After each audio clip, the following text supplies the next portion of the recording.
ஏசாயா 55 அதிகாரம் 6 வசனம். கர்த்தரை கண்டடையத்தக்க சமயத்தில் அவரை தேடுங்கள், அவர் சமீபமாய் இருக்கையில் அவரை நோக்கி கூப்பிடுங்கள். கர்த்தரை கண்டடையத்தக்க சமயம் அப்படின்னு ஒன்று இருக்கு. இந்த பூமியின் மேல் மட்டத்தில் நாம் வாழுகிற நாட்கள் தான் அவை. இதிலே கண்டடையத்தக்க சமயம், அதுவும் ஏசா பிற்பாடு ஆசீர்வாதத்தை அடைய வேண்டும் என்று விரும்பியும் அதை அவன் அடையாமற் போனான் என்று வேதம் சொல்லுகிறது. எபிரேயர் 12 அதிகாரம் 16-17. ஒருவனும் வேசி கள்ளனாகவும் ஒருவேளை போஜனத்துக்காக தன் சேஷ்டபுத்திர பாகத்தை விற்று போட்ட ஏசாவை போல சீர்கெட்டவனாகவும் இராதபடி எச்சரிக்கையாயிருங்கள். ஏனெனில் பிற்பாடு அவன் ஆசீர்வாதத்தை சுதந்திரித்துக் கொள்ள விரும்பியும் ஆகாதவன் என்று தள்ளப்பட்டதை அறிவீர்கள். அவன் கண்ணீர் விட்டு கவலையோட தேடியும் மனம் மாறுதலை காணாமற் போனான். என் அன்பு தேவனுடைய பிள்ளைகளே, உங்களுடைய மனது, உங்களுடைய ஆன்மா அதற்கு பாவத்தின் வழிகளை முழுவதுமாய் கற்றுக் கொடுத்து அதிலே முழுவதுமாக உல்லாசமாய் போய் அதன் சர்வ எல்லைகளை காண்பித்து கொடுத்த பிறகு நீங்கள் மனம் திரும்பி விடலாம் என்று மனம் திரும்பினால் உங்கள் மனம் சொல்லும், இல்லை இல்லை, இந்த வழியே சிறந்த இதில் போவோம், அழிஞ்சாலும் பரவாயில்லன்னு அது தீர்மானித்து விடும். பாருங்க, பின்பு மனம் மாறுதலை அவர் தேடினார், காணாமற் போனார். வராது. அப்போ ஒன்று புரிந்து கொள்ளணும், கர்த்தரை கண்டடையத்தக்க சமயம் என்று ஒன்று இருக்கு. அது இந்த சமயம்தான். ஓகே, அப்ப நான் இப்ப என்ன செய்யட்டும்? நாமோ இது முதல் கர்த்தரை என்றென்றைக்கும் ஸ்தோத்தரிப்போம், துதிப்போம். சரியா?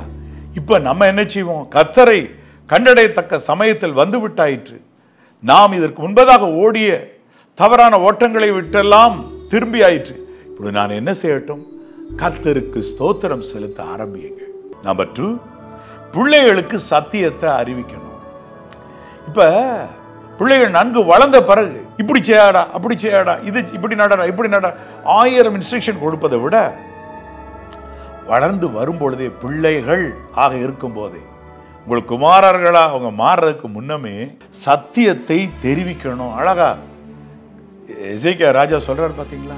தகப்பன் பிள்ளைகளுக்கு உமது சத்தியத்தை தெரிவிப்பான். சத்தியம் உள்ளத்துல போய் பதிய வைக்கணும். முதல்ல அவங்களுக்கு எல்லாவற்றையும் கொடுப்பதற்கு முன்பதா நல்ல அவங்களுடைய இதயம் உழப்பட்ட மண் போல பக்குவமாக இருக்கிற நேரத்தில் சத்தியத்தை விதைச்சி நீர் ஊற்றி பாய்ச்சி அது வளர்ந்து வரும் பொழுதும் எந்த விதத்திலும் சத்தியம் சேதப்பட்டு விடாமல் அவனுக்குள் நிலைத்திருக்கிறதா என்பதை திரும்ப திரும்ப மனப்பாடம் பண்ண வைத்து அவனுக்கு எடுத்துரைத்து அதை சத்தியத்தை அழகா வளர்த்த பிறகு நீங்க சொல்லிக் கொடுக்க வேண்டாம், இதை செய்யாதடா, அந்த பக்கம் வலதுபுறம் இடதுபுறம் சாயாதன்னு சொல்லிக் கொடுக்க தேவையில்லை. அந்த சத்தியம் அவர்களை போதிக்கும். ஏன் பிசாசு விழுந்துட்டான், சாத்தான போயிட்டான், அவன் சேட்டை பண்றவனாவே இருக்கிறான்னா அவனுக்குள்ள சத்தியம் இல்லாமல் போயிட்டு. அவனுக்குள்ள ஒரு நாள் சத்தியம் இருந்திருக்கு, ஓடிட்டு இருந்தான், சத்தியத்தை சேதப்படுத்திட்டானா இருக்கும்.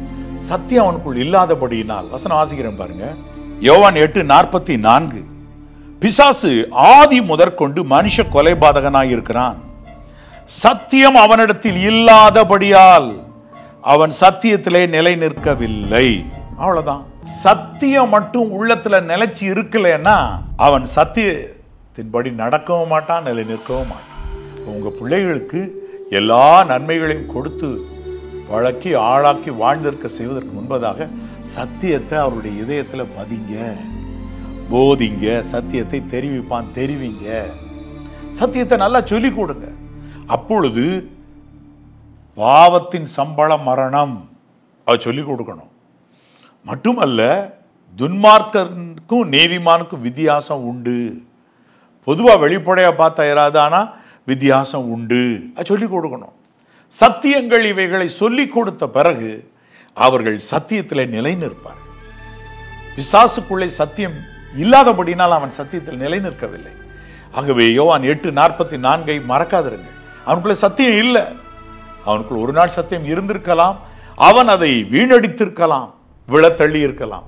ஆகவே சத்தியத்தில் நிலை நிற்க அவர்களை பழக்குவித்து அதன் பின்பு வாழ்வின் எல்லா நன்மைகளும் அவர்கள் பெற்று அனுபவிக்க அவர்களுக்கு நீங்கள் வழிகளை சொல்லிக் கொடுக்கலாம்.